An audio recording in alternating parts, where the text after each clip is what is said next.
The Royal Bakerman. Once upon a time, there was a bakerman named Ben who lived in a small village. Ben was a kind and hard-working man, and his bread was the best in the village. One day, a stranger came to the village. He was a tall and handsome man, and he was dressed in fine clothes. The stranger went to Ben's bakery and asked for a loaf of bread. Ben gave him the best loaf of bread in the shop. The stranger took a bite of the bread and smiled. "This is the best bread I have ever tasted," he said. "You are a very talented bakerman." Ben blushed. "Thank you," he said.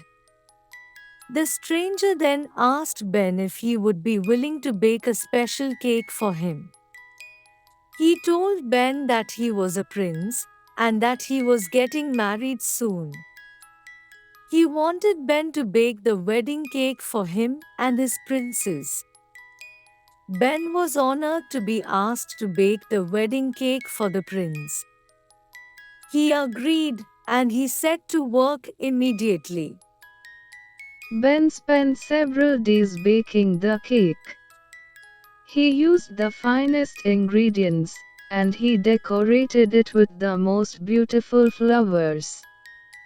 When the cake was finished, Ben was very proud of his work.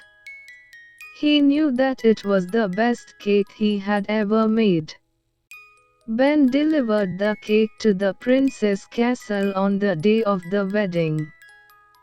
The prince and princess were very impressed with the cake. They said that it was the most beautiful and delicious cake they had ever seen. The prince and princess cut the cake and fed it to each other. Then, they shared it with their guests. Everyone at the wedding loved the cake. They said that it was the best cake they had ever tasted. Ben was very happy that he had been able to bake the wedding cake for the prince and princess. He knew that he would never forget this day. From that day on, Ben was known as the Royal Bakerman. He continued to bake the best bread and cakes in the village, and he was loved by everyone who knew him.